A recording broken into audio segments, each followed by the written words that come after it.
आऊज़ुबिल्लाहिमिनश्शैतानिर्रजीम बिस्मिल्लाहिर्रहमानिर्रहीम। अस्सलामु अलैकुम। मेरा नाम ज़ाहिद लतीफ़ है। लास्ट टाइम जो मैंने आपसे टॉपिक डिस्कस किया था वो था electron transport chain and oxidative phosphorylation. आज मैं इसी टॉपिक के ऊपर आपसे जो डिस्कस करूँगा वो हैं MCQs। MCQs को स्टार्ट करने से पहले मैं आपसे शेयर करना चाहूँगा कि ऑक्सीडेटिव फॉस्फोरिलेशन है क्या। देखिए, ऑक्सीडेटिव फॉस्फोरिलेशन,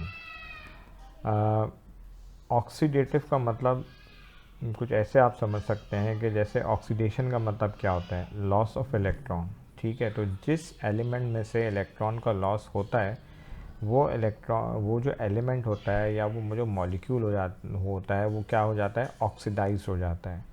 और जो एलिमेंट या मॉलिक्यूल इलेक्ट्रॉन को रिसीव करता है, ठीक है, वो क्या होता है, रिड्यूस हो जाता है। और क्योंकि वो इलेक्ट्रॉन को रिसीव करता है तो इस प्रोसेस को हम क्या कहते हैं, रिडक्शन। तो अब ऑक्सीडेटिव को आप यहाँ समझिए कि ये जो NADH है जो कि क्रेब्स साइकिल में फॉर्म्ड हुए थे और ग्लाइकोलिसिस में भी बने थे, इसमें से क्या होता है कि जो प्रोटॉन है और जो इलेक्ट्रॉन है, ठीक है, ये क्या होता है, जो इसमें जो प्रोटॉन है ये क्या होता है, ऑक्सीडाइज हो जाता है। इलेक्ट्रॉन इसमें से क्या होता है, ऑक्सीडाइज हो जाता है, लॉस ऑफ इलेक्ट्रॉन होता है। और लॉस ऑफ इलेक्ट्रॉन की सूरत में क्या होता है कि ये जो NADH है ये किस में कन्वर्ट हो जाता है, NAD में। और ये जो इलेक्ट्रॉन होता है देन फर्दर प्रोसेस जब ये आगे कंटिन्यू करता है तो it is accepted by oxygen. ठीक है, एंड सिमिलरली जब ये इसको एक्सेप्ट करता है तो ऑक्सीजन क्या होता है, वो रिड्यूस होता है। और रिड्यूस होने के बाद किस में कन्वर्ट हो जाता है, देन मतलब कहने का ये कि ऑक्सीजन जो इलेक्ट्रॉन को एक्सेप्ट करता है और प्रोटॉन को एक्सेप्ट करता है और फिर ये रिड्यूस होकर किस में कन्वर्ट हो जाता है, वाटर में। तो इसको तो हम कहते हैं ऑक्सीडेटिव। अब फॉस्फोराइलेशन क्या है, देखें, अब यही जो प्रोटॉन्स हैं जो कि इनर मेम्ब्रेन जो थी, आउटर मेम्ब्रेन और इनर मेम्ब्रेन के दरमियान जो स्पेस होता है जहाँ पे ये प्रोटॉन्स मौजूद होते हैं, जब ये जो चैनल्स हैं F0 और F1 से बाहर आते हैं तो यहाँ आके ये प्रोटॉन क्या करते हैं, एनर्जी को रिलीज़ करते हैं। और जब ये एनर्जी रिलीज़ होती है तो यहाँ पे मौजूद जो ADP मॉलिक्यूल्स हैं उसके साथ क्या होता है, फॉस्फेट ग्रुप आके अटैच हो जाता है, कंबाइन हो जाता है। और इसके नतीजे में क्या बन जाता है, ATP बन जाता है। तो प्रोटॉन्स के मॉलिक्यूल्स कहाँ पे मौजूद हैं, इनर स्पेस में मौजूद हैं। जो आउटर मेम्ब्रेन और इनर मेम्ब्रेन के दरमियान का एरिया होता है उसको हम इनर स्पेस कहते हैं। जब ये इनर मेम्ब्रेन से बाहर आते हैं, कौन से चैनल से, F0 F1 से, तो जब ये यहाँ बाहर आते हैं तो बाहर आने के बाद क्या करते हैं, एनर्जी को रिलीज़ करते हैं। और ये जो एनर्जी रिलीज़ होती है क्या करती है कि जो फॉस्फेट ग्रुप है उसको ADP के साथ कंबाइन करती है, तो क्या बनता है, ATP बनता है। तो इस प्रोसेस को हम क्या कहते हैं, फॉस्फोराइलेशन। फॉस्फोराइलेशन का मतलब क्या है कि addition of phosphate to the compound. अब ये जो फॉस्फेट है कौन से कंपाउंड के साथ ऐड हो रही है, ADP के साथ, और फिर क्या बन रहा है, ATP। तो ये है ऑक्सीडेटिव फॉस्फोराइलेशन। अब ऑक्सीडेटिव फॉस्फोराइलेशन जो होता है उसमें जो इलेक्ट्रॉन ट्रांसपोर्ट चेन होती है उसमें 4 मेजर कॉम्प्लेक्स होते हैं। एक होता है कॉम्प्लेक्स 1 जिसको हम NADH डिहाइड्रोजिनेज भी कहते हैं। एक होता है कॉम्प्लेक्स 2 जिसको हम सक्सिनेट डिहाइड्रोजिनेज भी कहते हैं। एक होता है कॉम्प्लेक्स 3 जिसको हम साइटोक्रोम BC1 भी कहते हैं। एक होता है कॉम्प्लेक्स 4 जिसको हम साइटोक्रोम C ऑक्सीडेज भी कहते हैं। तो अब हम चलते हैं अपने MCQs की तरफ। ये आपके सामने MCQs हैं। Which of the following is the correct sequence of electron acceptor in ETS for production of ATP। Which of the following terminal cytochrome is responsible for donating electrons to oxygen. Cytochromes किसको कहा जाता है, cytochromes कहा जाता है, जो मैंने आपको पढ़ाया था, इलेक्ट्रॉन चेन जो होती है उसमें जो इलेक्ट्रॉन को जो एक्सेप्ट करते हैं मॉलिक्यूल जो कि प्रोटीन्स के बने हुए होते हैं उनको हम इलेक्ट्रॉन चेन ट्रांसपोर्ट एक्सेप्टर्स भी कहते हैं। उनको हम साइटोक्रोम जो है, जो एक मखसूस वर्ड है उसके लिए हम उसको इस्तेमाल करते हैं। Electron transport system is present in which of the following parts of mitochondria. अब इनका हम आंसर देखते हैं। जो करेक्ट सीक्वेंस है वो क्या है कि साइटोक्रोम B है, ठीक है, उसके बाद इलेक्ट्रॉन मूव करेगा साइटोक्रोम C में आएगा, देन साइटोक्रोम A में आएगा, देन साइटोक्रोम A3 में आएगा। और फिर उसके बाद ये F0 चैनल से जब बाहर निकलेगा तो वहाँ जाके एनर्जी को रिलीज़ करेगा और अल्टीमेटली वहाँ पे क्या होगा कि ATP के साथ कंबाइन होगा। तो तो इस चीज़ को बगौर मैं आपको दिखाता हूँ स्लाइड की सूरत में। ठीक है, यहाँ देखिएगा साइटोक्रोम जो मैंने आपको बताया था कि जो करेक्ट सीक्वेंस है वो क्या है, साइटोक्रोम BCANA3। ठीक है, इसको मैं दिखाता हूँ आपको। देखिए ये जो है साइटोक्रोम बी है। ठीक है, ये साइटोक्रोम बी है, ये साइटोक्रोम सी है। ठीक है, अब यहाँ से ये जो इलेक्ट्रॉन यहाँ से मूव होना शुरू हुआ है, ठीक है, ये इनमें से बाहर आएगा, then it is accepted by ADP, right, और क्या बनेगा, ATP बनेगा। ठीक है, चलिए दोबारा से हम अपनी स्लाइड्स की तरफ चलते हैं।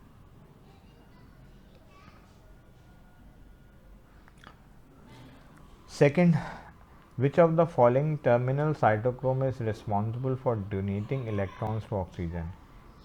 अब मैंने आपको फाइनली बताया था ना कि ये जो इलेक्ट्रॉन्स होते हैं, जो इलेक्ट्रॉन ट्रांसपोर्ट में जो पेयर ऑफ इलेक्ट्रॉन मूव कर रहा होता है, तो फाइनली ये इसको कौन एक्सेप्ट करता है। ठीक है, तो इसको मैं आपको दिखाता हूँ। साइटोक्रोम A3 इसको ऐसे एक्सेप्ट करता है, देखें, बल्कि पहले आप यहाँ देख लें, ये जो मैंने आपको यहाँ पे भी समझाया था। देखें, अब ये इलेक्ट्रॉन यहाँ से पेयर ऑफ इलेक्ट्रॉन निकला, ये सारे इलेक्ट्रॉन चेन ट्रांसपोर्ट है जिसको हम साइटोक्रोम्स भी कहते हैं, यहाँ से मूव करता हुआ finally it is accepted bye cytochrome A3। ठीक है, राइट, और या फिर दोबारा यहाँ भी देख सकते हैं cytochrome A3, this is cytochrome A3। यहाँ पे इतना क्लियरली शो नहीं हुआ हुआ, इसलिए मैंने आपको दूसरी स्लाइड पर इसको दिखाया था।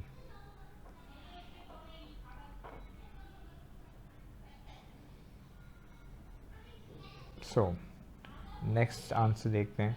Electron transport system is present in which of the following parts of mitochondria, that is inner membrane. जो इनर मेम्ब्रेन होती है वहाँ पे ETS जो होती है वो मौजूद होती है। देखिए यहाँ पे ये क्या है, इनर मेम्ब्रेन है, और ये सब का सब कहाँ पे मौजूद है, इनर मेम्ब्रेन में इलेक्ट्रॉन ट्रांसपोर्ट सिस्टम है, कॉम्प्लेक्स 1, कॉम्प्लेक्स 2, कॉम्प्लेक्स 3, कॉम्प्लेक्स 4। अब हम नेक्स्ट स्लाइड की तरफ चलते हैं। Which of the following is the first complex 1 of ETS। ठीक है, complex 1। Which of the following is the complex 3 of ETS। Ubiquinone transfer its electrons to. अब हम इनके आंसर्स देखते हैं। Which of the following is the first complex 1 of ETS। वो क्या है, NADH डिहाइड्रोजनेस है। मैंने आपको शुरू में बताया भी था कि कॉम्प्लेक्स 1 जो है दैट इज़ NADH डिहाइड्रोजनेस। देखें ये कॉम्प्लेक्स 1 है, इसका दूसरा नाम क्या है, NADH डिहाइड्रोजनेस। अब सेकंड का आंसर देखते हैं।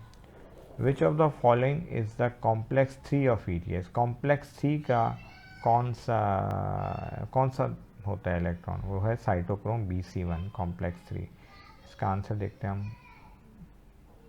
ये देखें साइटोक्रोम BC1 कॉम्प्लेक्स को हम कॉम्प्लेक्स 3 भी कहते हैं।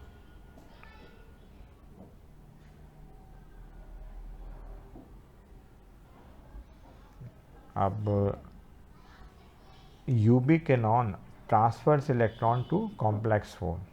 ठीक है, यूबिक्विनोन जो साइटोक्रोम है जो कि इलेक्ट्रॉन ट्रांसपोर्ट एक्सेप्टर है, जब यहाँ पे इलेक्ट्रॉन पहुँचता है तो उसके बाद इलेक्ट्रॉन कहाँ ट्रांसफ़र हो जाता है, कॉम्प्लेक्स 4 में।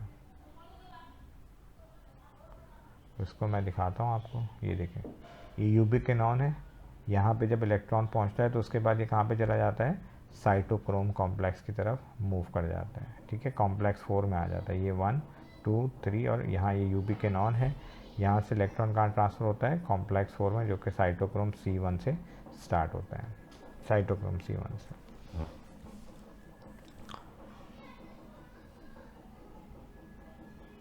अब हम नेक्स्ट स्लाइड की तरफ चलते हैं। नेक्स्ट MCQ से ATP synthesis by ATP synthetase is driven by the movement of, इनमें से कौन सा आंसर है, oxidative phosphorylation result in the formation of, क्या क्या बनता है इसके नतीजे में।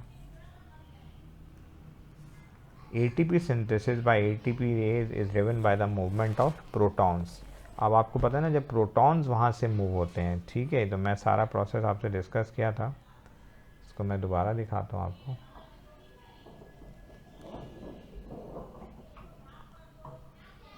देखें यहाँ से जो कॉम्प्लेक्स वन है, पेयर ऑफ इलेक्ट्रॉन रिलीज़ होता है, ठीक है। फिर ये कॉम्प्लेक्स वन में जाता है, कॉम्प्लेक्स टू में पहुंचता है, वहाँ जाके एनर्जी को रिलीज़ नहीं करता, कॉम्प्लेक्स सी में नहीं करता है एनर्जी को रिलीज़, कॉम्प्लेक्स फोर में रिलीज़ करता है।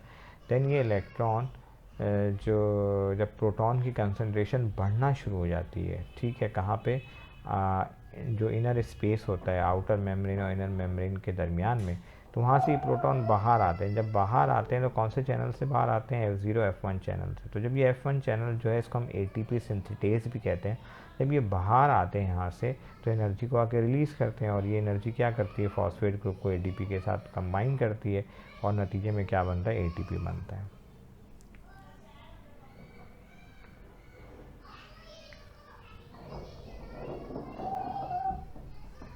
हाँ सॉरी, हम दूसरी स्लाइड देख रहे थे। Oxidative phosphorylation result in the formation of, ये ऑक्सीडेटिव फॉस्फोराइलेशन का ही हमने टॉपिक देखा था, इसका आंसर हमने जाना था, सॉरी जी हाँ। तो क्या बनता है? ATP प्लस वाटर बनता है, ठीक है। तो इसको मैं आपको दिखाता हूँ।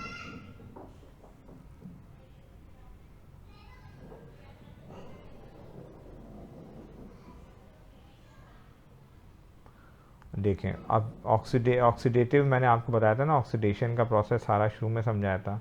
तो इसके नतीजे में क्या होता है कि जो इलेक्ट्रॉन है it is accepted by oxygen and proton is also accepted. तो क्या बनता है? एक तो वाटर बनता है यहाँ पे।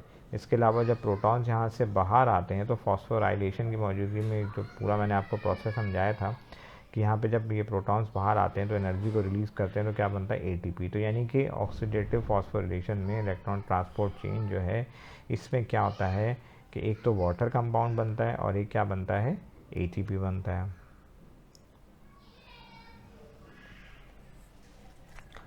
अब हम नेक्स्ट स्लाइड की तरफ चलते हैं। अब इस स्लाइड में देखते हैं कौन से MCQs हैं। Which of the following complexes of ETS does not account for the pumping out of proton from the mitochondrial complex? इनमें से कोई एक आंसर है। Which of the following is the complex 4 of ETS? Complex 4 का दूसरा नाम क्या है? उसमें से आपको जो सेलेक्ट करना है। Which of the following product of glucose oxidation are necessary for oxidative phosphorylation? ठीक है, अब इनके आंसर देखते हैं। तो जनाब, which of the following complex of ETS does not account for the pumping out of proton from the mitochondrial matrix? ये कौन सा है? कॉम्प्लेक्स नंबर 2 है। तो उसको मैं आपको अभी दिखाता हूँ।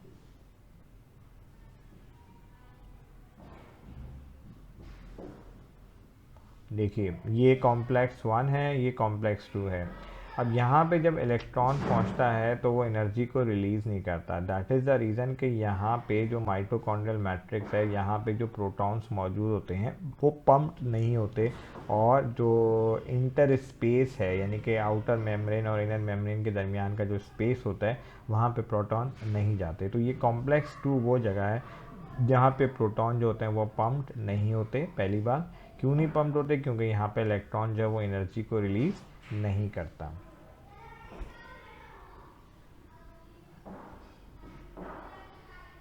नेक्स्ट आंसर देखते हैं। Which of the following is the complex 4 of ETS? जो कॉम्प्लेक्स 4 है, मैंने आपको शुरू में बताया था कॉम्प्लेक्स 1, कॉम्प्लेक्स 2, इन सब के क्या नेम्स हैं। तो इसी तरीके से कॉम्प्लेक्स 4 का क्या नाम है? कॉम्प्लेक्स 4 का नाम है साइटोक्रोम C ऑक्सीडेज। उसको भी मैं दिखाता हूँ आपको।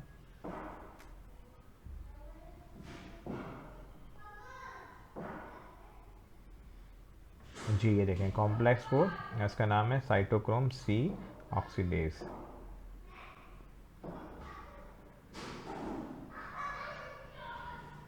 अब नेक्स्ट स्लाइड की तरफ चलते हैं।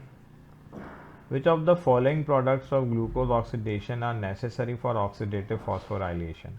तो ऑक्सीडेटिव फॉस्फोराइलेशन जो होता है, जो ग्लूकोज की जब ऑक्सीडेशन होती है यानी कि ग्लाइकोलाइसिस का प्रोसेस होता है, क्रेब्स साइकिल का प्रोसेस होता है, तो उसमें जो प्रोडक्ट्स बनती हैं कौन सी बनती हैं? ATP बनता है, NADH बनता है और FADH2 बनता है। तो इनमें से वो कौन सी प्रोडक्ट्स हैं जो ऑक्सीडेटिव फॉस्फोराइलेशन में ज़रूरी होती हैं? तो वो है NADH और FADH2। ठीक है, तो इसको भी मैं आपको दिखाता हूँ कि ये प्रोडक्ट्स वो हैं जो कि ज़रूरी होती हैं ऑक्सीडेटिव फॉस्फोरिलेशन के लिए।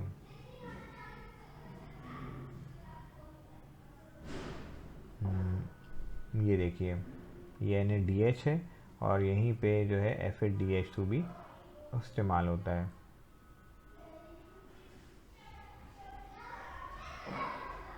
नेक्स्ट स्लाइड की तरफ चलते हैं। Which of the following is true for cytochrome C oxidase complex. Cytochrome C oxidase complex है, गालिबन ये कॉम्प्लेक्स नंबर 4 है। तो उसके बारे में ऑप्शंस हैं, क्या ये इनमें से कोई एक सही है, तमाम की तमाम स्टेटमेंट सही हैं। The final hydrogen acceptor is, इनमें से कौन सा वो एलिमेंट है जो हाइड्रोजन को एक्सेप्ट करता है। अब इनके हम आंसर देखते हैं। ये तमाम के तमाम जो स्टेटमेंट्स हैं कॉम्प्लेक्स 4 के बारे में वो सही हैं। क्यों? ये क्या करता है, इलेक्ट्रॉन्स को ऑक्सीजन को डोनेट करता है, ठीक है। और ये क्या करता है, साइटोक्रोम C से जो इलेक्ट्रॉन आ रहा होता है उसको ये एक्सेप्ट करता है, ठीक है। इसके अलावा ये 2 प्रोटॉन्स को माइटोकॉन्ड्रियल मैट्रिक्स से पम्प करता है। ये तमाम की तमाम स्टेटमेंट क्या सही हैं और इन स्टेटमेंट्स को मैं अभी आपको ग्राफ के ज़रिए भी क्लियर करने की कोशिश करता हूँ। और यहाँ मैंने आपको 2 तरह की डायग्राम दिखाई थी। और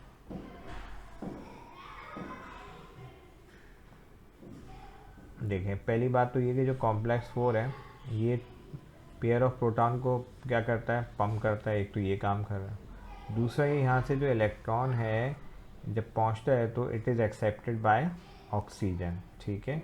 और जो प्रोटॉन होता है it is also accepted by oxygen. तो ये क्या होता है, रिड्यूस होकर वाटर कंपाउंड बनाता है। तो ये तीनों स्टेटमेंट जो मैं आपसे डिस्कस कर रहा था, ये तीनों के तीनों क्या हैं, सही हैं, ठीक है। हाँ, एक और पॉइंट, साइटोक्रोम C से भी वो एक्सेप्ट करता है। Next, the final hydrogen acceptor is oxygen. Hydrogen को फाइनली कौन एक्सेप्ट करता है, ऑक्सीजन एक्सेप्ट करता है। इसको भी मैं आपको दिखाता हूँ, बल्कि हमने अभी देखा भी था। देखें, अब ये जो प्रोटॉन है, देखें एक तो इलेक्ट्रॉन को भी ऑक्सीजन ने एक्सेप्ट किया और प्रोटॉन को भी कौन एक्सेप्ट करता है, ऑक्सीजन एक्सेप्ट करता है। और रिड्यूस होकर क्या बनता है, वाटर बनता है।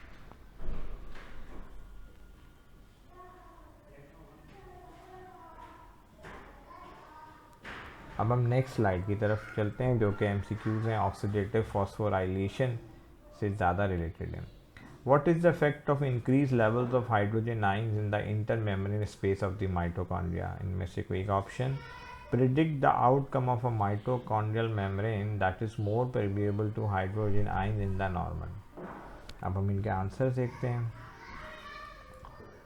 अगर आप हाइड्रोजन आयंस की जो कंसंट्रेशन है इंटरमेम्ब्रेन स्पेस में बढ़ जाएगी तो क्या होगा कि ATP प्रोडक्शन बढ़ जाएगी।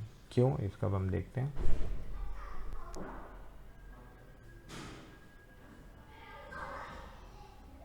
देखें, अब ये जो है ना इंटरमेम्ब्रेन स्पेस है, यहाँ पे जब हाइड्रोजन आयन की कंसंट्रेशन बढ़ जाएगी तो फिर उसके बाद क्या होगा, क्योंकि ऑस्मोसिस का प्रोसेस होगा यानी movement of molecules from higher concentration to lower concentration, यानी दोबारा से ये जो हाइड्रोजन है जो मैट्रिक्स से यहाँ पे आए थे ये दोबारा से किस तरह मूव करेंगे, मैट्रिक्स की तरफ मूव करेंगे। अब जितने ज़्यादा प्रोटॉन्स होंगे उतने ज़्यादा प्रोटॉन जब ये F0 F1 चैनल से निकलेंगे तो यहाँ पे आके एनर्जी को रिलीज़ करेंगे और उतने ही ज़्यादा क्या होंगे कि ADP के साथ फॉस्फेट जो ग्रुप है वो कंबाइन होगा और उतने ही ज़्यादा क्या होंगे, ATP बनेंगे। यानी कि जो प्रोटॉन की कंसंट्रेशन है वो डायरेक्टली प्रोपोर्शनल है ATP फॉर्मेशन के साथ। जितने ज़्यादा प्रोटॉन्स इंटरमेम्ब्रेन स्पेस से F0 F1 चैनल से बाहर आएंगे वो एनर्जी को रिलीज़ करेंगे। वो एनर्जी जो रिलीज़ होगी वो फॉस्फेट को क्या करेगा, ADP के साथ कंबाइन करेगा और उतने ही ज़्यादा ATPs बनेंगे।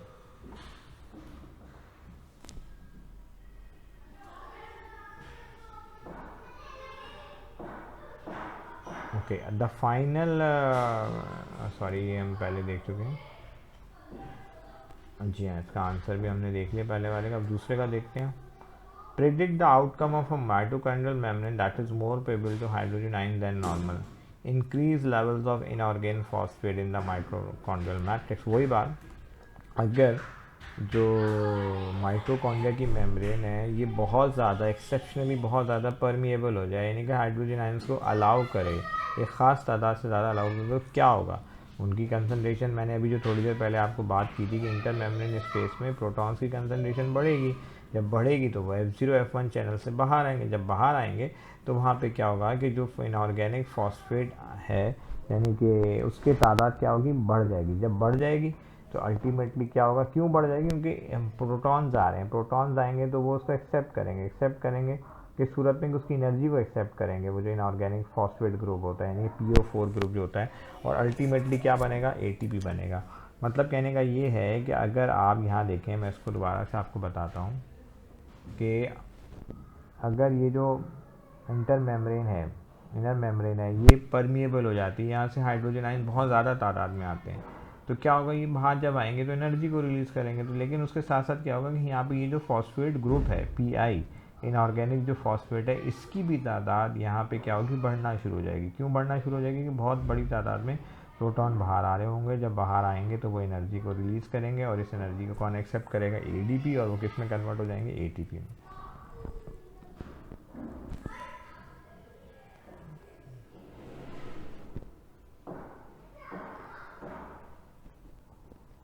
नेक्स्ट स्लाइड पे चलते हैं। जी हाँ, हम नेक्स्ट स्लाइड पे आते हैं। Which electron carrier would have the greatest negative impact on ATP production during oxidative phosphorylation if its production was inhibited? इनमें से कोई एक ऑप्शन है। Which complex of the electron transport chain in cellular respiration does not directly impact the intermembrane space pH? ठीक है, उसको हमने बताना है। देखिए pH क्या होता है, it is a negative log of hydrogen ion concentration, यानी कि हाइड्रोजन आयन कंसंट्रेशन की बढ़ेगी तो उतना pH क्या होगा, वो बढ़ेगा। The proton pump in oxidative phosphorylation creates a gradient of protons across the inner mitochondrial membrane. What kind of energy is generated with such a gradient? ठीक है, इनमें से कोई एक एनर्जी। तब हम इसके आंसर देखते हैं। देखिए, अगर NADH जो है, ठीक है, इसकी कंसंट्रेशन क्या हो, इनहिबिट हो जाए, तो ATP की प्रोडक्शन क्या होगी, कम हो जाएगी। क्यों, NADH जो है ये इलेक्ट्रॉन, ये जब इलेक्ट्रॉन के पेयर को रिलीज़ करता है, तो इलेक्ट्रॉन का जब पेयर रिलीज़ होता है तो वो देयर आर 3 कॉम्प्लेक्स है, तो वहाँ जहाँ पे वो एनर्जी जाके रिलीज़ करता है। ठीक है, इसको मैं आपको दिखाता हूँ, दोबारा से यहाँ समझाने की कोशिश करता हूँ। देखें, अब ये जो NADH है, यहाँ से एक पेयर इलेक्ट्रॉन का रिलीज़ होता है, ये 3 जगह पे जाके एनर्जी को रिलीज़ करता है। ये इलेक्ट्रॉन जो है जो मूव कर रहा है, एक तो ये आपके सामने कॉम्प्लेक्स 3 में एनर्जी को रिलीज़ करेगा, कॉम्प्लेक्स 4 में एनर्जी को रिलीज़ करेगा, और कॉम्प्लेक्स 1 में एनर्जी को रिलीज़ करेगा। जब एनर्जी रिलीज़ होगी तो यहाँ पे जो प्रोटॉन्स होते हैं वो क्या होंगे, इनर मेम्ब्रेन की तरफ, यानी कि जो इनर स्पेस है उसकी तरफ मूव करना शुरू करेंगे। अगर आप ये इनहिबिट हो गए, इसकी प्रोडक्शन कम हो गई, तो जाहिर सी बात है कि क्या होगा कि जो प्रोटॉन यहाँ पे मौजूद हैं, जो उसकी एनर्जी को इस्तेमाल करते हुए पम्प्ड होते हैं, यानी कि यहाँ से इस तरफ आते हैं, उनकी तादाद भी क्या होगी, कम हो जाएगी। इसका मतलब ये होगा NADH अगर इसकी प्रोडक्शन कम हो जाएगी तो प्रोटॉन की पंपिंग क्या होगी, वो कम हो जाएगी। जब वो कम हो जाएगी तो अल्टीमेटली जब यहाँ से ये बाहर आएंगे, क्योंकि कम है ना, ठीक है, जितनी ज़्यादा होगी तो उसके बाद ये बाहर की तरफ आएंगे, तो ये बाहर कम आएंगे। जब बाहर कम आएंगे तो एनर्जी कम प्रोड्यूस होगी, एनर्जी कम प्रोड्यूस होगी तो कम तादाद में क्या बनेंगे, ATP बनेंगे।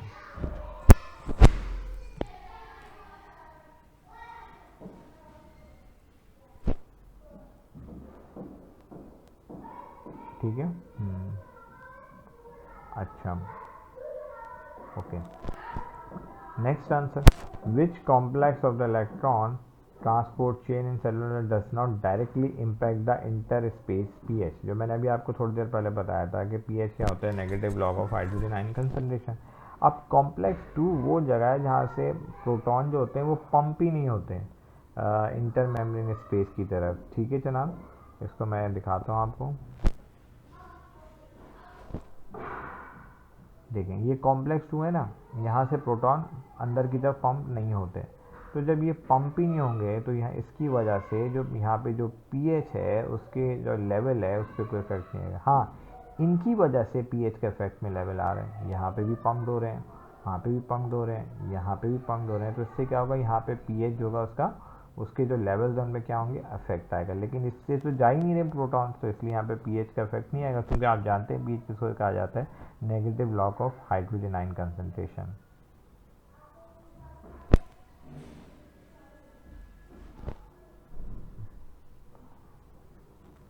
नेक्स्ट आंसर देखते हैं।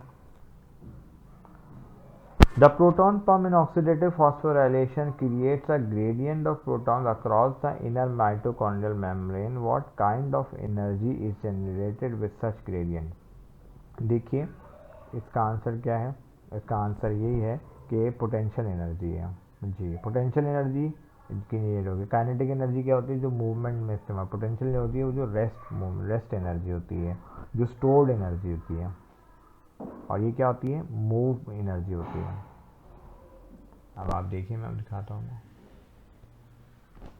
देखिए अब यहाँ से ये जो प्रोटॉन एंटर हो रहे हैं, यहाँ से भी, ठीक है, इनमें जो एनर्जी जो होती है ना वो स्टोर्ड होती है, ठीक है। तभी तो जब ये दोबारा यहाँ से इन चैनल से बाहर आते हैं तो अपनी एनर्जी को क्या करते हैं, रिलीज़ करते हैं। तो जो एनर्जी स्टोर्ड फॉर्म में होती है उसको हम क्या कहते हैं, पोटेंशियल एनर्जी कहते हैं, ठीक है। जब ये बाहर आते हैं तो यहाँ पे एनर्जी को क्या करते हैं, रिलीज़ करते हैं, और रिलीज़ करने से क्या होता है कि फॉस्फेट ग्रुप जो है वो एडीपी के साथ कंबाइन होता है और क्या बनता है, एटीपी बनता है। तो ये था टोटल आज के एमसीक्यूज़ जो थे electron transport chain oxidative phosphorylation के वाले से। नेक्स्ट टाइम इंशाल्लाह नेक्स्ट टॉपिक के साथ मैं आपसे डिस्कस करने के लिए हाजिर हूँगा, और नेक्स्ट टाइम जो मैं चैप्टर स्टार्ट करूँगा वो है मेंडेलियंस लॉज ऑफ इनहेरिटेंस। तो इंशाल्लाह तब तक के लिए इजाज़त, अल्लाह हाफ़िज़।